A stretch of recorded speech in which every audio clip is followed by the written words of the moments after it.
Welcome everybody to the Air Center Criterium Challenge. This is Training to Win Part 2. You are listening to the default audio track, which includes instructional narrative. If you'd like to turn off the narrative, simply press the audio button on your DVD remote and you'll hear the music. Press it one more time and the music will turn off and you'll just hear the sounds of the ride.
So I'm going to briefly introduce you to the dashboard display.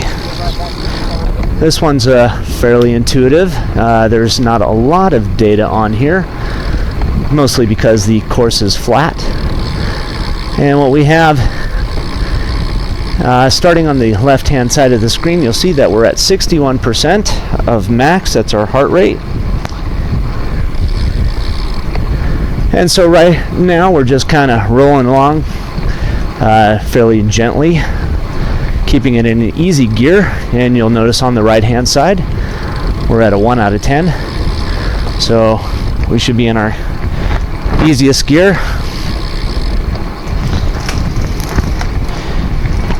Just slowly working up the heart rate.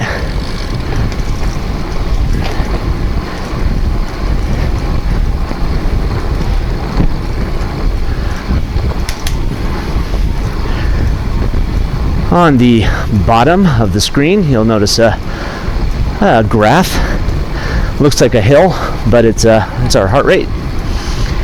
And you're going to see that basically the heart rate right now we're in a green zone, fairly easy. To the very left of the graph there, you'll see 2 black bars. And what's in between those black bars is basically our position along that graph.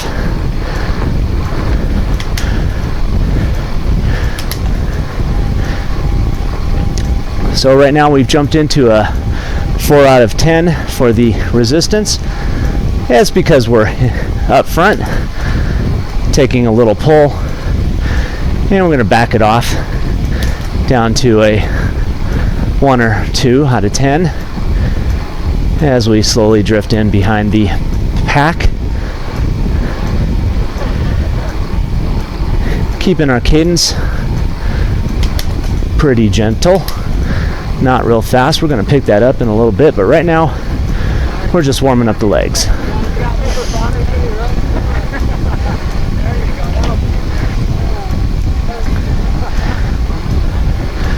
Well, this is a Criterium training ride at the Procrastinating Peddlers of Reno, Nevada, host every Wednesday.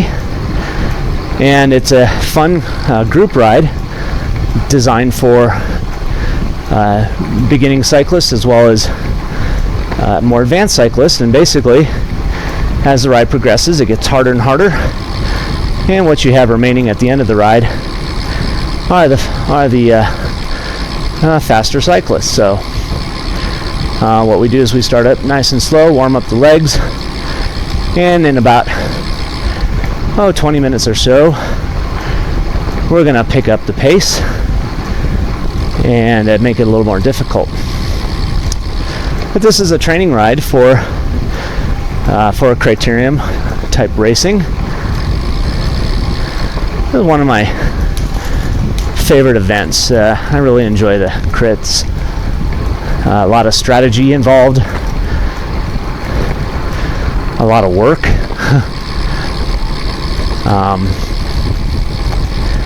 And it's fun and fast with a exciting sprint finish.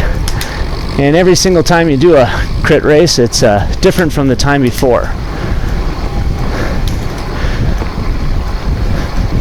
So watching our heart rate, we're still below 70. Well, now we just jumped up to 71 and add a little resistance. So we catch up to the back of this wheel here.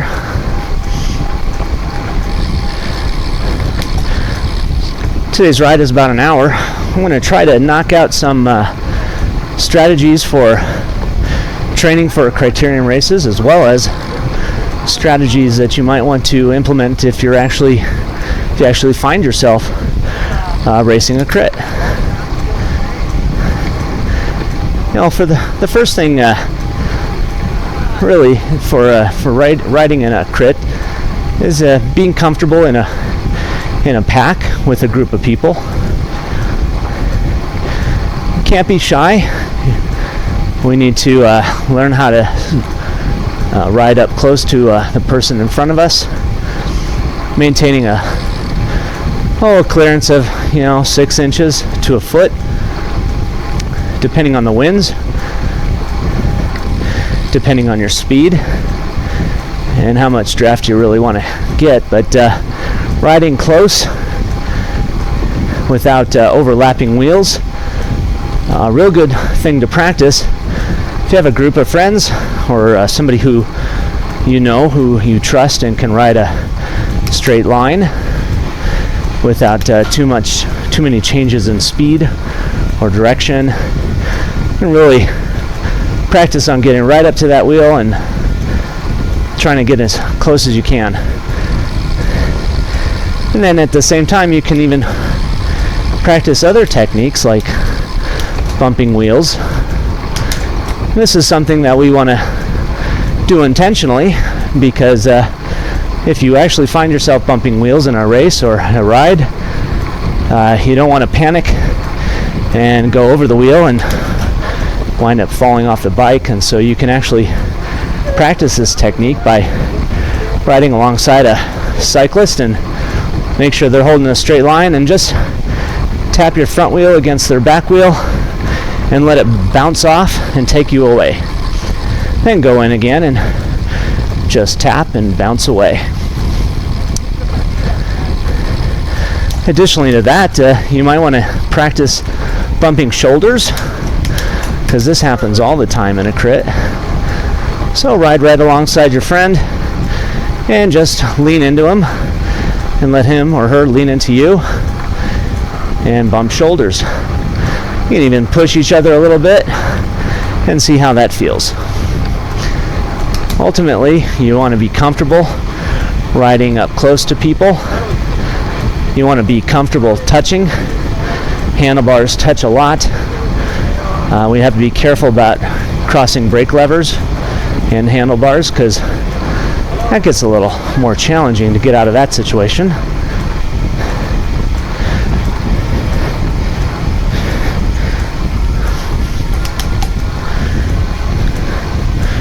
Working up the heart rate to 75% of max, increasing our cadence just a little bit.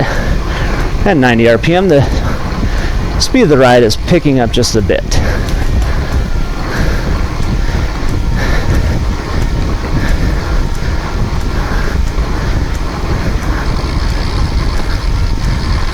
Another good training tactic for racing crits, of course, is the interval, but specifically the sprint interval. And a sprint interval is a little bit different from your other types of intervals where you're going 15 seconds and resting for a couple minutes. A sprint interval is going as hard as you can for 30 seconds, which is about what you need to do to cover your sprint distance. Going all out and then resting for about between 5 to 10 minutes. what we want to do is we want to recover legs and heart so that we can apply maximum effort on the sprint out and try to get our top speed at the same time and practice that. Practice getting that heart rate up above 100% or to it. You'd be surprised what you can accomplish when you really put yourself into a sprint.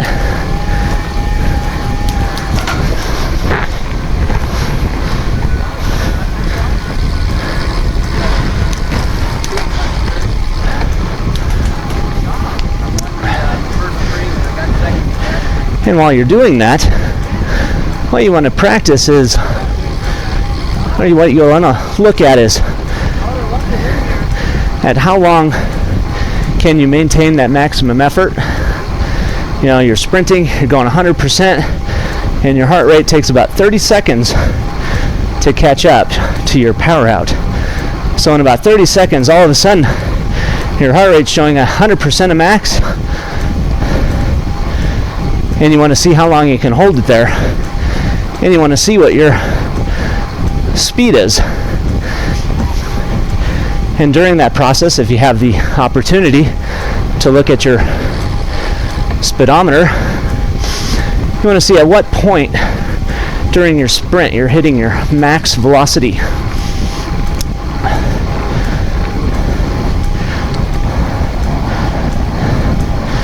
Because, and then at the same time, you know, you're finding your maximum velocity. How long can you hold that maximum velocity? Because basically it's that cushion between the start of your maximum velocity and at the end of your maximum velocity where you're dead. There's that small window where you want to be crossing the finish line within that window. So while you're practicing your sprint intervals, look at your top velocity, find out how long it takes you to get to that, and find out how long you can sustain it. Back up front, add a smidge of resistance. We're not going too hard here, keeping the cadence up to 90.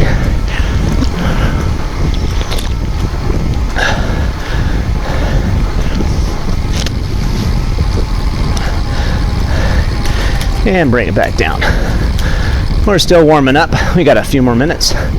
See where that green part on the graph disappears, goes to yellow. We'll pick it up a little bit there. And I'll jump into the orange, which is around 90% or better. And then at the end of that graph, where it's red, that's our sprint. It's 100%.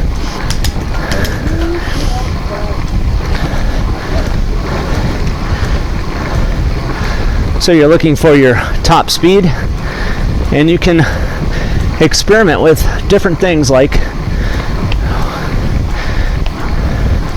what position your body should be in during these sprints. Where's your maximum velocity at? Are you sitting in the saddle, in the drops? Are you out of the saddle?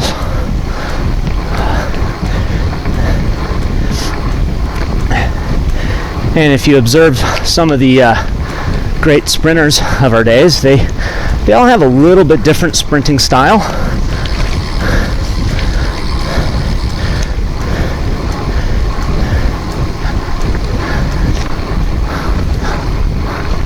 For example, Tyler Farrar, he can get up to about 50 on a flat road in a sprint.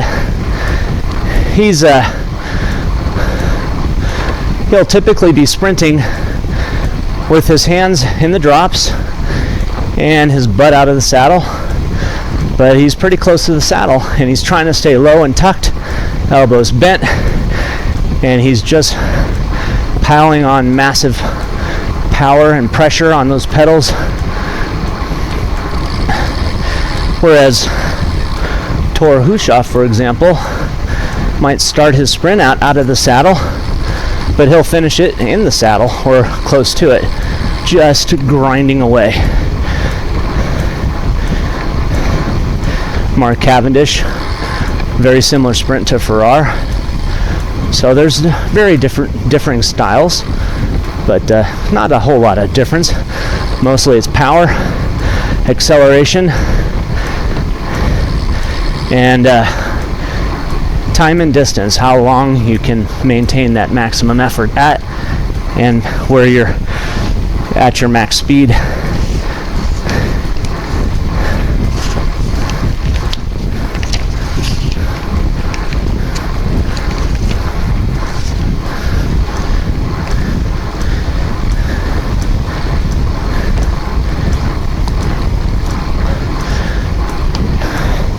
Now, as a rule of thumb, you want to maintain a high cadence while you're getting ready to sprint or before the sprint. So if you're riding along like right now, we're maintaining a cadence of 90. When we're actually racing, it'll be closer to 105, 110. So we're reserving that power, the low cadence, the mashing on the pedals with as much power as we got. We're saving that for the end. So we're trying to save our legs here, at the same time trying not to work too hard, keeping our heart rate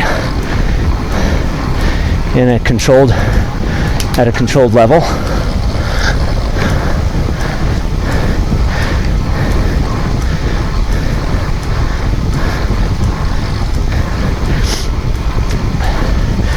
Other things you can do to train or practice for a crit. If you've got a group of friends or a cycling group, there's a lot of fun training games you can play.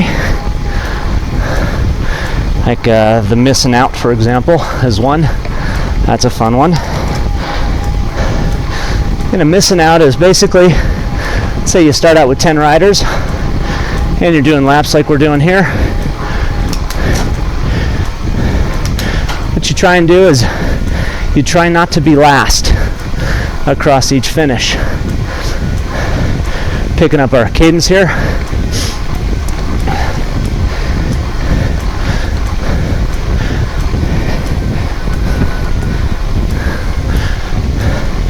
So you try not to be last across the line. If you are last, then you're out. If you're not last, you keep racing another lap. And of course you try to be the last person standing to win the game. Another fun thing to do is basically have two people side by side at a standstill. Somebody behind you holding your bike up, so it's like a track race. And you pick a quarter mile, have a fixed gear or gear restriction, so you're both in the same resistance basically, and then see who crosses the finish line first. In a quarter mile you can do all sorts of fun little things like track stands, try and get the person in front of you, or surprise them and just blast out and hold that sprint to the finish.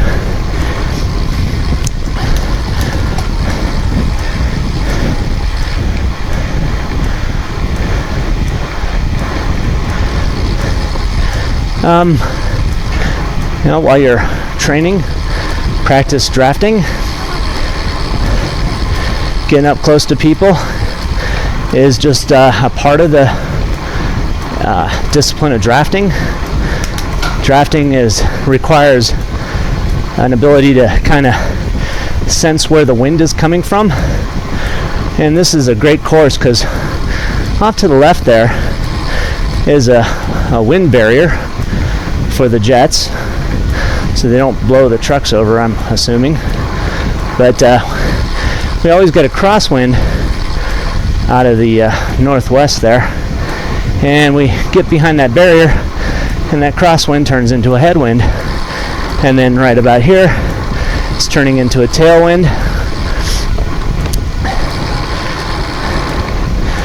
And so we change our position behind the rider in front of us constantly throughout the crit.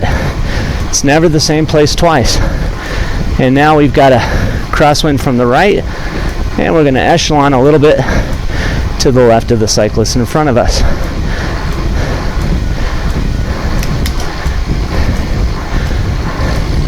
And those buildings to the right, they provide kind of a barrier.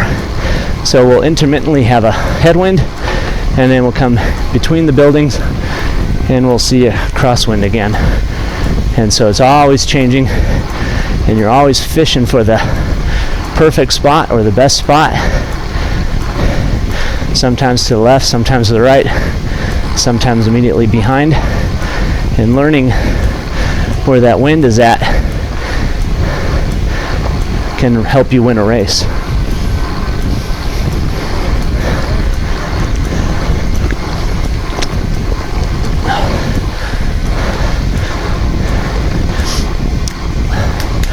Cadence dropping here just a little bit.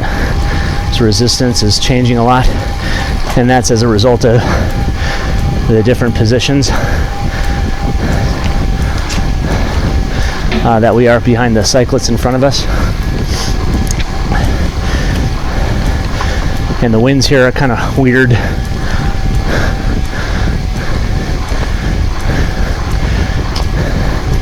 Then of course, before you actually race a race, learn the course that you're going to be racing on. Go out with a few people so you can experiment with the wind directions, see if there's any weird things happening.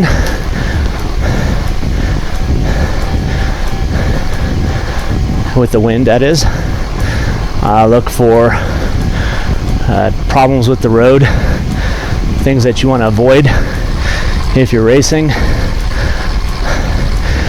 Find out how fast you can take certain corners, and then look for a start point for your sprint. So you only have X amount of time. 30 seconds is what I have right about.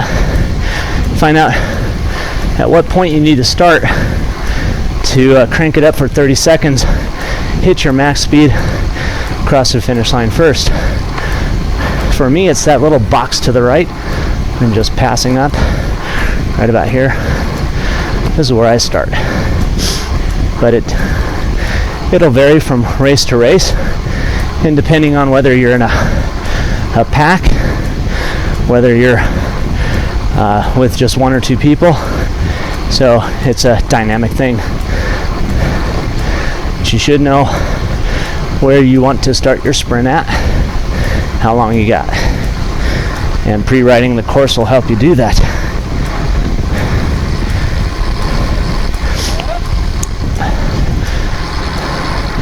Bike handling is a very important part of this event. So obviously you're riding close to people. You're accelerating and slowing constantly. You're pedaling and coasting. And you're not using your brakes.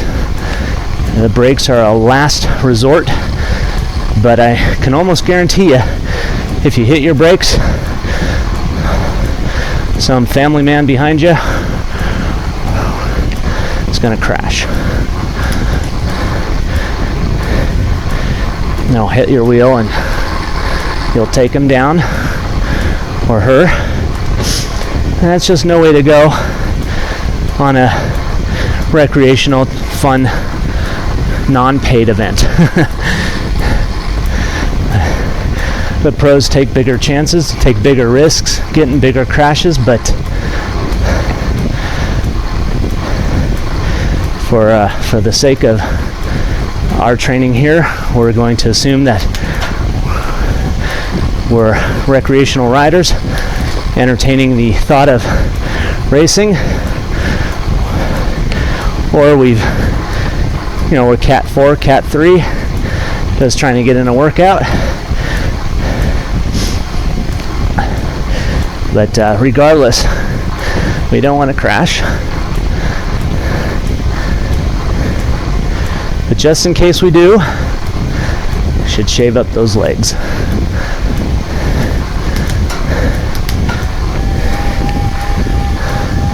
A little more resistance here. We're pulling our heart rate up to close to 90%.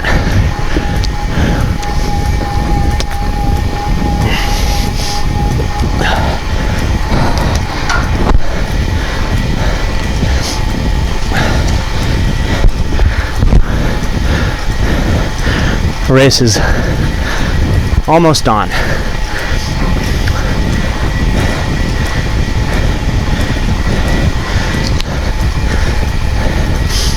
You can also learn to drink strategically. We really don't want to drink too much on a crit. Just sip away, regular intervals.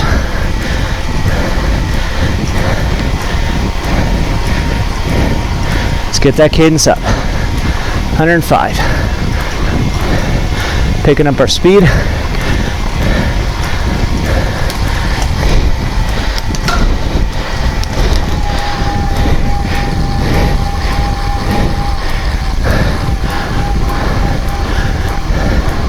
We just don't want too much water in the gut when we're sprinting hard. We don't want cramps from drinking too much water.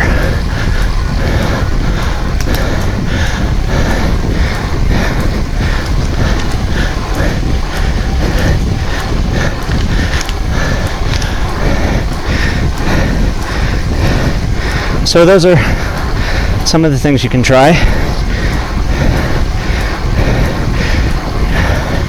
to train for your crits. But while we're actually racing, a few extra rules apply.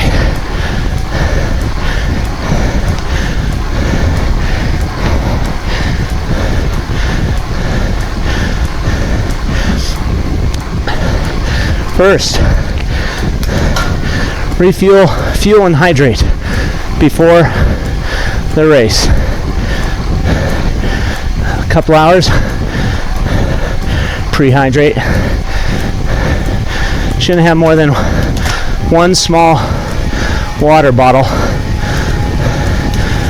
with you during the race. In the last 10 minutes or so, you might want to just throw that water bottle away.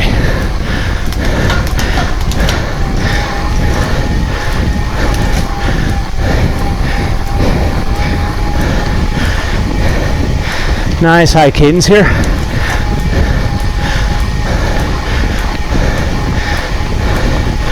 That heart rate up to 90.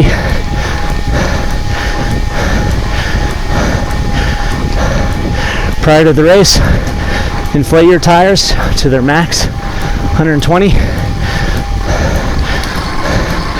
For clinchers,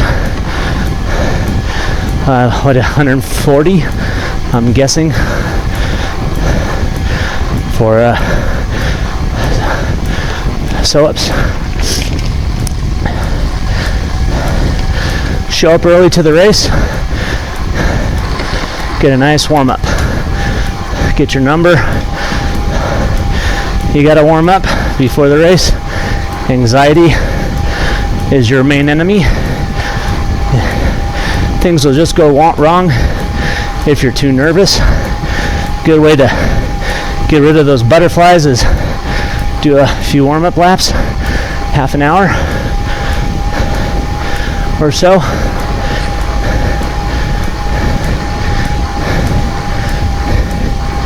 And then it also gives you a chance to ride the course again and see who's there. Scope out the field. Find out who you're racing.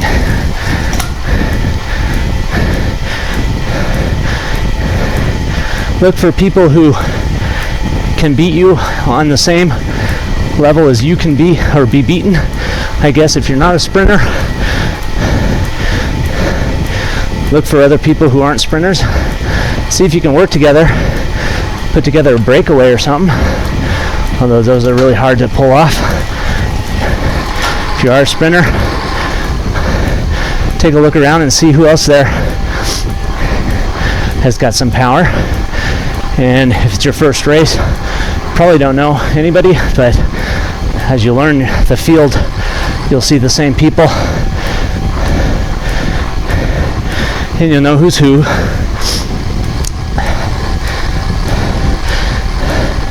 When they line you up on the line, try and stay up front. But more importantly, have some elbow room. Make sure you have some space between you and the person next to you,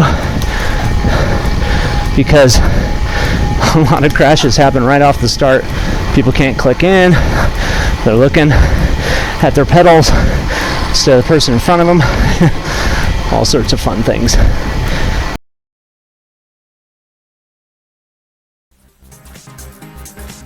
How to use the dash. The dashboard is composed of a number of different tools that provide data which allow you to emulate the physical demands of the ride. The first and most important tool on the dash is the effort meter. The effort meter provides a graphical representation of how hard you should be working during a specific part of the ride. In this video, we're ascending a small climb while trying to keep a good pace for other riders behind us. Watch how the effort increases as we continue to ascend. The effort meter is color-coded to help you quickly know what zone you should be training in. Each zone is based on a percentage of your maximum effort. Be aware that the difficulty of each video is greatly dependent on the time spent in each zone. At the top of the effort meter is your heart rate goal, displayed as a percentage of your max. Percent of max is calculated as your actual heart rate divided by your max. This value can be used to challenge yourself further by teaching your body how to precisely regulate efforts. Some heart rate monitors allow you to input your max heart rate and then automatically calculate your percentage of max. The gear ratio and resistance indicator provides you with two ways to determine what gear or what resistance you should be working at. The gear ratio is the best way to make changes in resistance if you're on your bike and trainer. With shifters, you can quickly make changes to gearing to simulate changes in pedaling effort. This animation provides an idea of how the gear ratio works. Notice how above the blue line, the numbers are ascending from 1 to 10. This corresponds to the gear that's in your rear cassette. Below the blue line are the two rings in the front, 42 being the small ring, 52 being the large.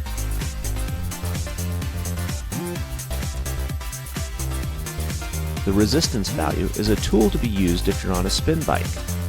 Most spinners are comfortable with a 1 to 10 scale used in classes. Basically, a 1 is a soft pedaling, easy spin resistance, whereas a 10 is a slow, leg-churning, difficult grind where you have to force the crank arms to turn. The cadence value allows you to identify what your pedaling cadence should be. While the cadence, resistance, and heart rate indicators attempt to synchronize, often it's difficult to match everything at the same time. Start out using either cadence or resistance while matching the effort goals. Much like the effort tool, the power tool provides a graphical representation of how much power the cyclist is producing during a given time. The power tool is a nice alternative or backup to the resistance and gear ratio tools. The dashboard has 3 graphs. These are a really cool way to find out where you're located along the timeline of the ride. The graphs are divided by a bar, showing you where you're located along them. The top graph displays a hill profile.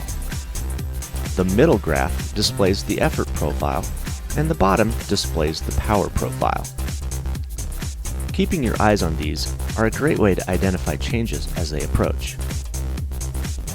The moving map provides some nice information about where you're cycling. Roads, topography, landmarks, rivers, lakes, and more can be identified so you don't feel lost on the ride. Also note, north is always up. I'm done. Have a great workout.